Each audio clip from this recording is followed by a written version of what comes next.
Tudo beleza? Todo mundo acordado aí? Hã?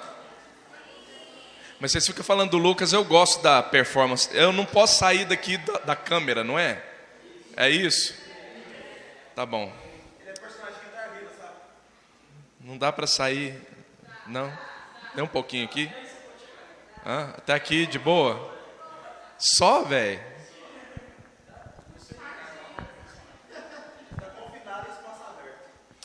Então tá. Vamos orar.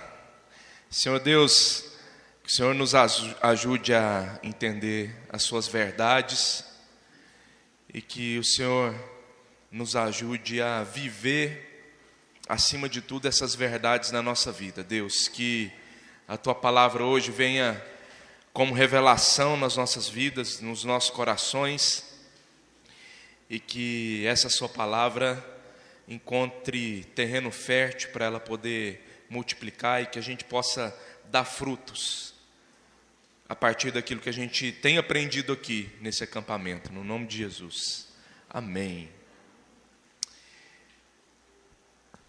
O nosso tema do acampamento, vamos abrir lá em 2 Timóteo.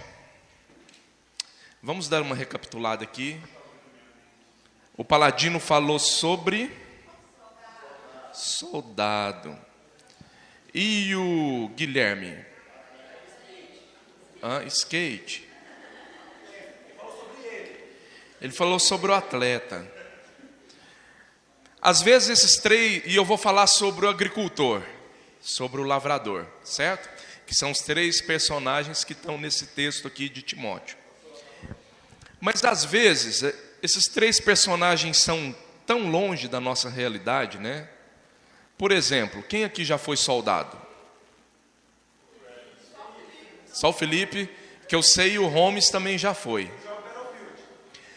O máximo que eu cheguei perto de ser soldado é que quando eu tinha 18 anos eu fui dispensado, né? Achei bom, achei uma maravilha. E quando eu fui formar, no último ano de faculdade, o exército vai lá na faculdade fazer uma seleção de quem está formando, né? E assim, você quer formar e quer sair empregado. Então quem fosse aprovado na seleção, né? Saía da faculdade com emprego garantido, ganhando bem. Então, assim, me deu vontade de ir para o exército no último ano de faculdade. Mas aí sabe o que acontece? Eu fui dispensado. Sabe o que eles alegaram? O que foi escrito lá na minha ficha? Dispensado por excesso de peso.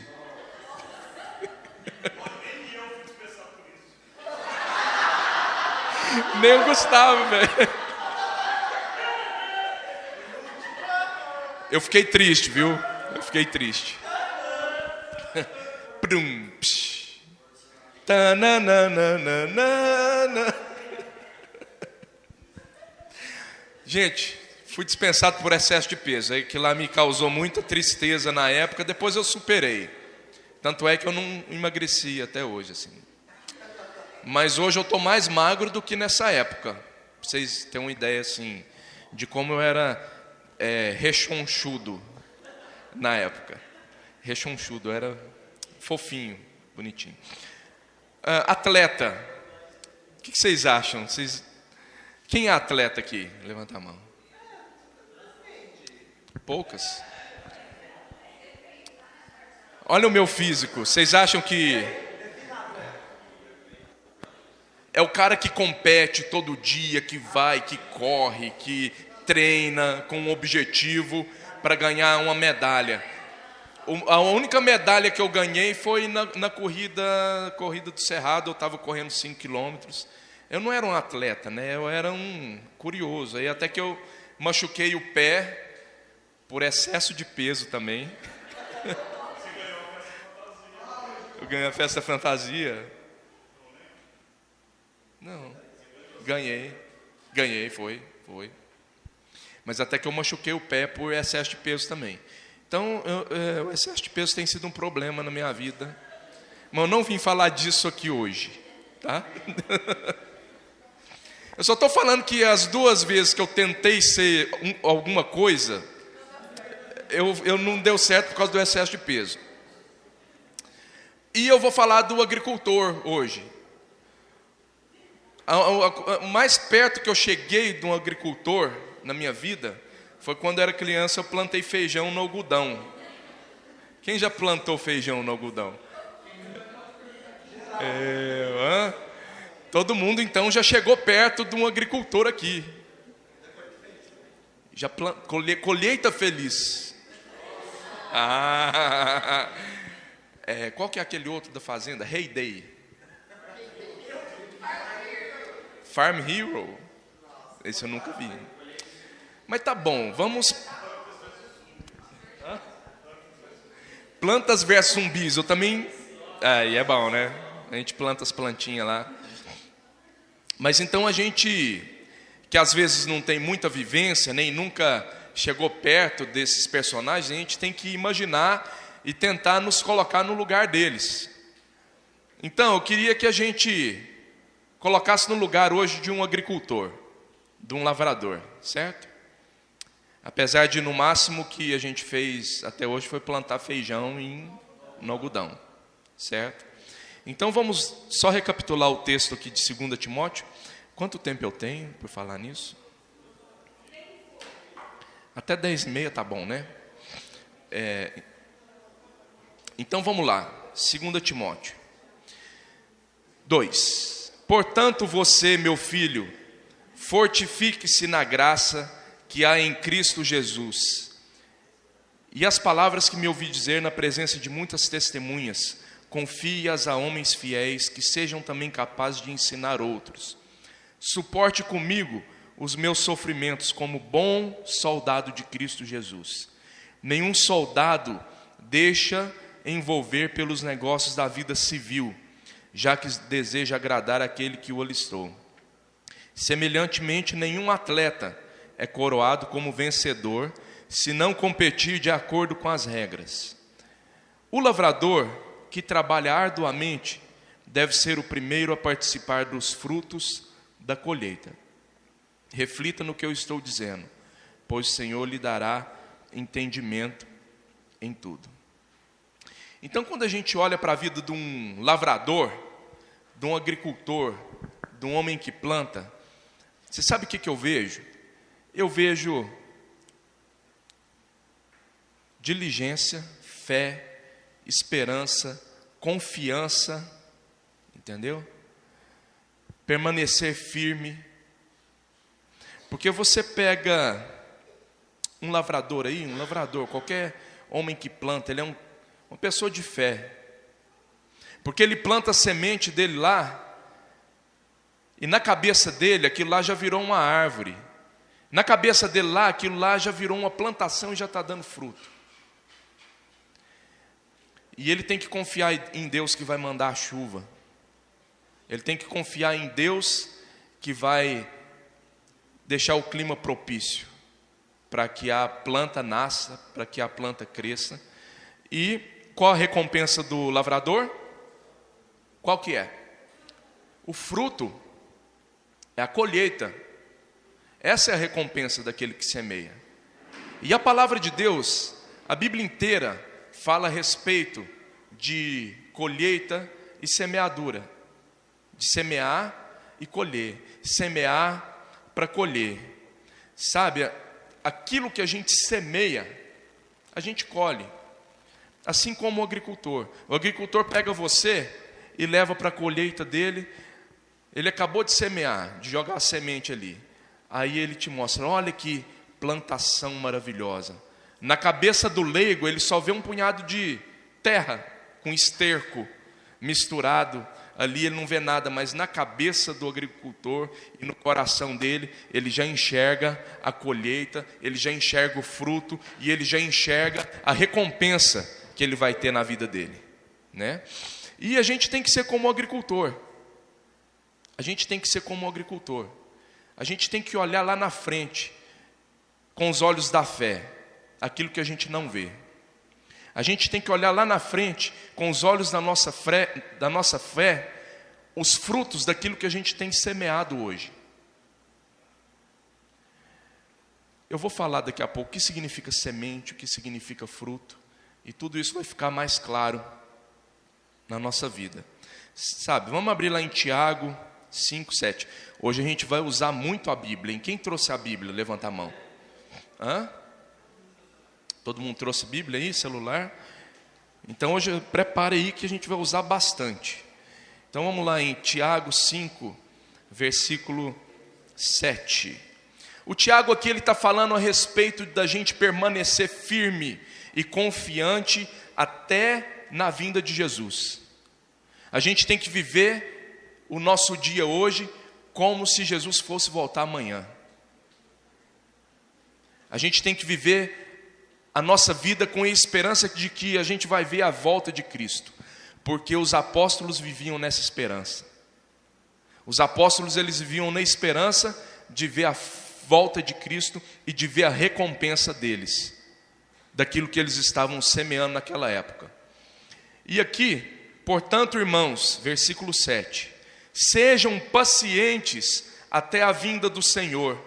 Vejam como o agricultor aguarda que a terra produza a preciosa colheita, e como espera com paciência até virem as chuvas do outono e da primavera. Sejam também pacientes e fortaleçam o seu coração, pois a vinda do Senhor está próxima. Então ele está falando aqui para a gente ser paciente, como o agricultor é. Sabe, às vezes a pessoa planta um pé de, vamos supor aqui, jabuticaba. A partir da semente, eu não sei falar, mas eu sei que é muito tempo para dar jabuticaba, não é? Eu sei que é bastante tempo para dar jabuticaba. E o agricultor, a pessoa que planta o pé de jabuticaba, ele não vai, ai, que preguiça, né, 20 anos. Quando dá 10 anos e não produziu fruto ainda, ele não vai falar, ai, que preguiça, essa árvore não está produzindo fruto, eu vou cortar ela aqui. E pá, corta. Não, ele tem a paciência e ele tem a esperança de ver o fruto dele nascer, de ver a colheita, a recompensa dele. E a gente deve ser assim também, a gente deve ser perseverante até a volta de Cristo ou até a nossa morte. Porque muitas das vezes a gente não vai ter a recompensa que a gente pensa aqui na terra, mas a gente vai ter a recompensa no céu. Então, aqui está falando muito de paciência, de aguardar a terra produzir, de aguardar a árvore dar o seu fruto, aguardar a árvore crescer, né? Deus é um Deus de processo. Deus não faz as coisas assim de um dia para o outro, quando a gente fala a respeito de semeadura e colheita. É fato que Deus transforma uma vida de um dia para o outro, mas esse processo a gente tem que entender em Deus. A gente tem que entender.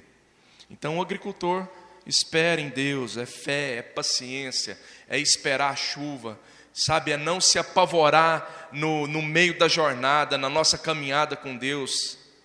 É não apavorar, é não ser ansioso, é não passar o carro na frente dos bois, é entender o tempo de Deus na nossa vida. É entender o tempo de Deus na nossa vida.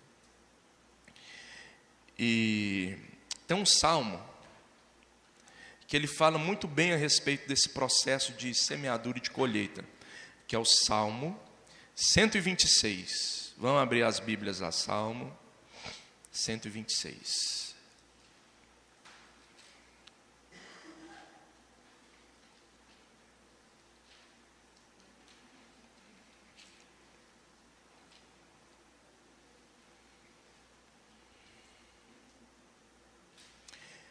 Esse salmo é um cântico de alegria. É um cântico onde o povo estava alegre e voltando do exílio. Porque o povo de Israel foi exilado muito tempo. E aqui eles estavam alegres porque estavam voltando para a terra deles. Então aqui diz o seguinte: quando o Senhor trouxe os cativos de volta a Sião, foi como um sonho. Então a nossa boca encheu-se de riso e a nossa língua de cantos de alegria. Até as outras nações se diziam: o Senhor fez grandes coisas por esse povo. Sim, coisas grandiosas fez o Senhor por nós, por isso nós estamos alegres. Senhor, restaura-nos, assim como enches o leito dos ribeiros no deserto. Agora aqui é a parte que eu queria chegar. Aqueles que semeiam com lágrimas, com cantos de alegria colherão. Aquele que sai chorando enquanto lança semente, voltará com cantos de alegria, trazendo seus feixes. Então a gente tem que entender que nós temos dois processos aqui. Um é o processo da semeadura, certo? É o processo de semear, de lançar a semente. Existe outro processo, que é o processo da colheita. São dois processos distintos que envolvem emoções distintas e tempo distinto na nossa vida. O tempo de semear é o tempo que a gente escolhe as nossas melhores sementes e é o tempo que a gente esvazia o nosso celeiro. Então o tempo de semear é tempo de abrir mão, é tempo de sacrifício, sabe, é tempo de choro, porque a palavra de Deus diz aqui que aquele que semeia chorando, porque semear custa tempo, semear custa dinheiro, semear custa abrir mão da nossa vida em favor da vida das pessoas. Semear envolve morrer para nós mesmos. Semear envolve dar e entregar a nossa vida. Semear envolve isso. Então, não pense que quando às vezes a gente está semeando, abrindo, dispondo a nossa vida, sacrificando a nossa vida, sacrificando o nosso corpo, o nosso tempo e etc. Não pense que vão ser dias fáceis. Não pense que vai ser dias, muitas vezes, de alegria, sabe? Mas é dia de choro, dia de abrir mão, dia de perder noite, dia de correr atrás. E tem dias de colheita.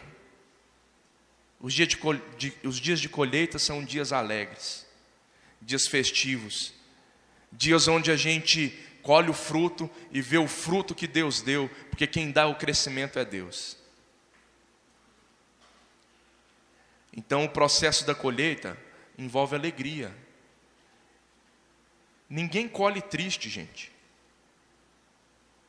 Todo mundo colhe alegre, por isso que esse povo aqui estava alegre, cantando, feliz. Porque eles estavam voltando para a casa deles, entendendo que o tempo que eles semearam, que eles sofreram, que, sabe, passou, e que agora é o tempo da colheita. A gente tem que entender esses dois processos. Mas eu vou dizer o que significa tudo isso daqui a pouco, certo? Eu já comecei a dizer o que significa tudo isso. Então vamos começar aqui pela semente, pela semeadura, que é a nossa vida. Tem gente que parece que a vida é uma semeadura eterna e que a colheita vai ser só no céu. Verdade. Não queria desanimar não, mas verdade. Tem gente que às vezes vai ver os frutos aqui na terra mesmo.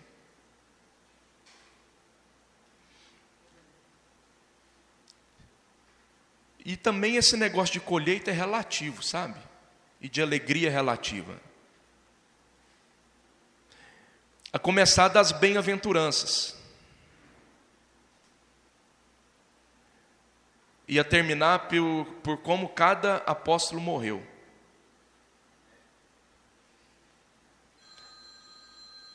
Alguém atende aqui? É o Rodrigo, da Dani? Não sei o que ele quer.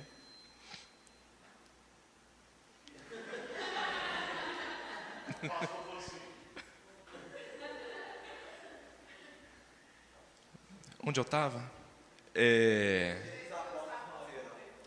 E termina onde os apóstolos morreram. Porque eles passaram a vida inteira deles semeando. E por último eles semearam a vida deles. Um decapitado, outro exilado, outro crucificado de cabeça para baixo, e por aí vai. Sabe? Cozinhado vivo. E aquilo ali, muitos talvez morreram assim, sem ver o fruto, sabe? Do evangelho sendo pregado. Às vezes eles viam pelos olhos da fé. Eles viam que aquilo lá que eles estavam passando ia valer a pena, ia repercutir, sabe onde? Em nós. Porque nós podemos dizer que nós somos frutos dos mártires, frutos dos apóstolos que sofreram. Somos frutos de Cristo. Somos frutos daqueles que morreram por causa do evangelho e que sofreram para que o evangelho chegasse até aqui na gente. Sabe? Então isso vai muito além do que assim, muitas vezes a gente pensa e ouve. Porque muitas vezes o que a gente pensa e o que a gente ouve sobre semeadura é que semente é dinheiro, filho. E que se você plantar o dinheiro, você vai receber a 30, 60 e a 100 por um.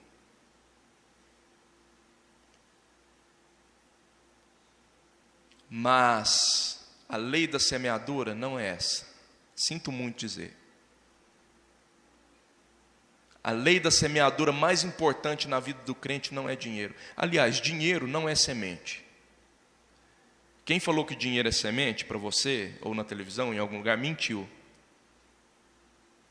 Porque semente não é dinheiro. Semente sabe o que é? Generosidade, gratidão. Isso é semente. Isso é semente que vale a pena.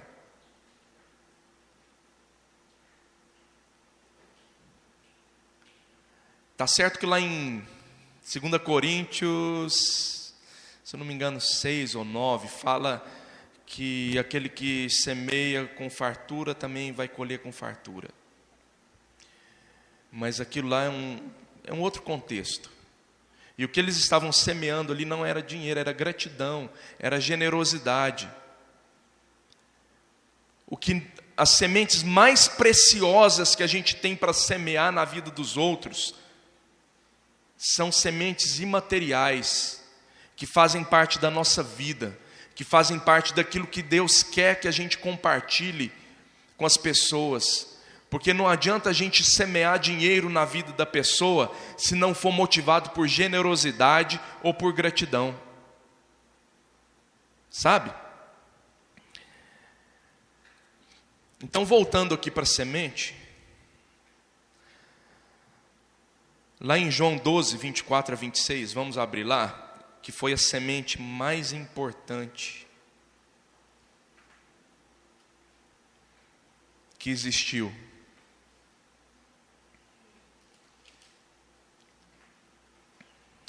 Doze, 24. Digo-lhes verdadeiramente que se o grão de trigo não cair na terra e não morrer, continuará ele só. Mas se morrer, dará muito fruto. Aquele que ama a sua vida, a perderá. Ao passo que aquele que odeia a sua vida neste mundo, a conservará para a vida eterna.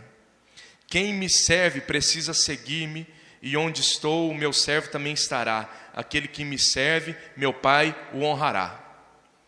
Então, Cristo está falando da semente mais importante aqui, que foi Ele próprio. Porque se a semente cai na terra e não morre, ela não produz fruto, ela não germina. A semente ela tem que morrer para poder germinar e dar muito fruto. Então Cristo aqui estava fazendo uma analogia com Ele mesmo.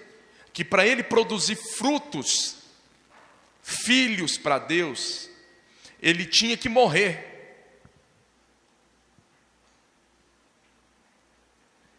E nós, para produzirmos frutos para Deus,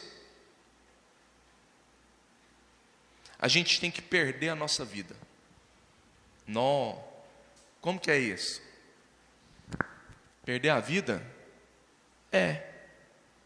Morrer? É. Não estou falando de morte morrida, ou de morte matada, sabe? Eu estou falando aqui de morrer para nós mesmos, morrer para as nossas vontades, morrer para o meu eu. E a partir do momento que eu morro para mim mesmo, eu passo a viver para Cristo, eu passo a viver para o Evangelho, eu passo a viver para o reino de Deus.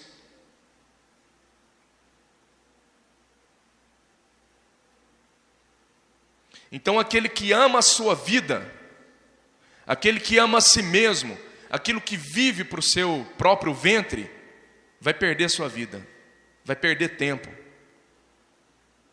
Ao passo que aquele que odeia a sua vida nesse mundo, a conservará para a vida eterna. Vocês entenderam isso? Então Cristo foi essa semente que não amou a si mesmo, sabe? Antes ele se entregou. Ele se fez homem, sendo obediente até a morte, e morte de cruz. Por amor a nós.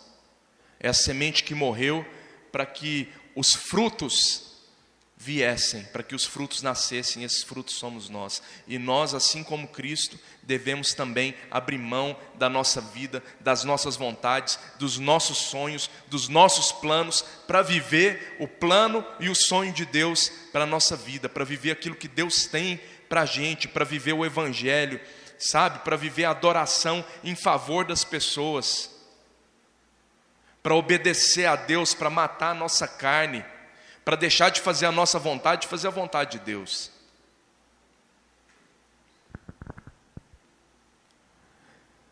E quando a gente semeia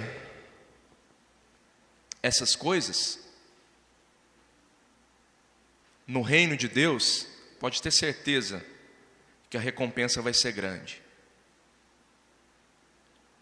Recompensa pessoal para mim é importante? Não.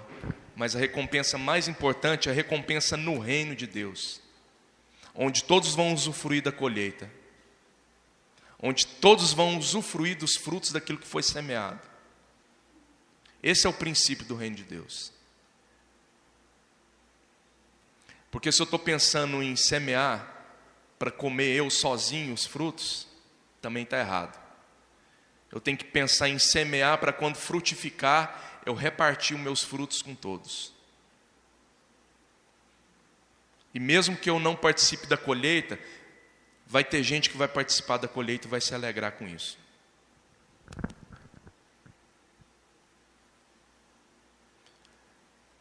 E ao longo da nossa vida, a gente vai semeando sementes. Ao longo da nossa existência, da nossa caminhada aqui nessa terra, a gente vai semeando. As nossas relações pessoais uns com os outros são relações de semeadura, onde a gente semeia coisas, onde a gente semeia sentimentos, onde a gente semeia atitudes.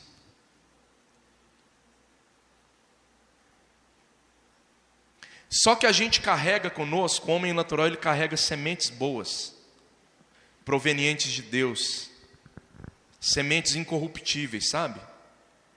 Mas muitas vezes a gente carrega também sementes ruins, sementes podres. Então a pergunta que eu tenho para fazer aqui, para a gente começar a refletir, é que tipo de semente eu tenho jogado na vida das pessoas? Que tipo de semente eu tenho semeado?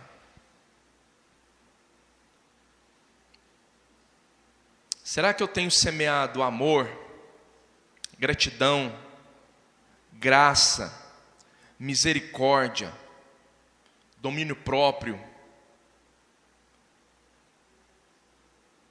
Será que eu tenho semeado amargura, mentira, medo, desânimo, autocomiseração? O que a gente tem semeado? O que a gente tem semeado na vida das pessoas? Porque eu vou falar um negócio sério, sério. Tudo que a gente semear, se Deus mandar chuva, vai frutificar. Mesmo que a gente semeie sementes ruins. Porque a gente vai colher as sementes segundo aquilo que a gente semeia. A gente vai colher o fruto segundo a semente que a gente semeia. Isso é fato. Se você semear melancia, você vai colher melancia. Amém? Se você semear discórdia, a gente vai colher discórdia. Se a gente semear gratidão, a gratidão que a gente tem por Deus, a gente vai colher gratidão na vida das pessoas, quando a gente semear gratidão. Quando a gente semear misericórdia, que a gente recebeu de Deus na vida das pessoas, a gente vai colher misericórdia. A gente vai colher misericórdia da parte de Deus, da parte das pessoas. O último texto que eu quero ler aqui, está lá em Gálatas.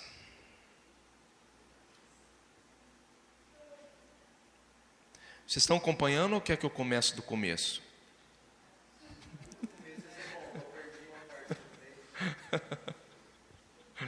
Então vamos lá. Gálatas 6, de 7 a 9. Olha só como isso é sério, olha só como isso é sério. Não se deixem enganar, de Deus não se zomba, pois o que o homem semear, isso também colherá. Quem semeia para a sua carne, da carne colherá destruição, mas quem semeia para o Espírito, do Espírito colherá a vida eterna. E não nos cansemos de fazer o bem, pois no tempo próprio colheremos se não desanimarmos. Portanto, enquanto temos oportunidade, façamos o bem a todos, especialmente aos da família da fé. Então o Paulo está falando aqui para Gálatas, que a gente pode semear em duas coisas. A gente pode semear na carne, sementes ruins, ou a gente pode semear no Espírito. E cuidado com as sementes que nós temos lançado, porque de Deus não se zomba, porque aquilo que a gente semeia, a gente vai colher. Se a gente semeia na carne, se a gente semeia sementes ruins na vida das pessoas, na nossa vida própria, no reino de Deus, a gente vai colher destruição. Mas quem semeia para o Espírito, sementes boas, sementes que vão dar frutos bons, esses vão colher vida eterna. Certo? Então a pergunta que eu tenho para fazer aqui hoje, a primeira é: a gente tem entendido o tempo de semeadura e de colheita na nossa vida? Segunda pergunta: qual tipo de semente a gente tem semeado? Terceira pergunta: se a gente tem semeado sementes boas, será que a gente está com paciência para entender o tempo da colheita e da alegria? Ou a gente quer colher os frutos rápidos? Então, a partir daí, Deus já trata muita coisa na nossa vida que precisa ser tratada. A partir dessas três perguntas, Deus já muda a nossa história, assim, praticamente toda. Sabe? E eu quero orar, quero ter um tempo de oração aqui, com todos. Queria que alguém viesse tocar uma música aqui, bem assim, calminha, para a gente orar. Cadê o Weber? Já te falaram que tem vassourinha para tocar bateria? Não? Você não gosta? Estou zoando. Então vamos ter um tempo de oração aqui. Vamos ter um tempo de oração.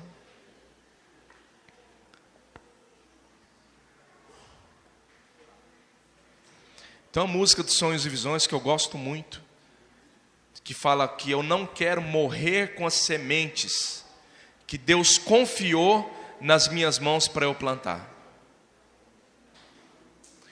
Sabe, tem muita gente retendo as sementes boas. Tem muita gente que retendo as sementes boas para se alimentar dessas sementes e para engordar. Mas o que Deus quer da gente é que a gente libere mesmo as sementes boas. Para que a gente semeie mesmo as sementes boas, porque a gente está aqui é para isso. A gente está aqui é para viver esse evangelho mesmo. A gente está aqui é para perder a nossa vida mesmo. É para abrir mão dessas sementes, é para semear na vida das pessoas. Quero frutificar, quero multiplicar, e eu quero chegar no final da minha vida e dizer: Pai, obrigado, está consumado. Está consumado. Porque eu cumpri minha carreira. Eu guardei a fé.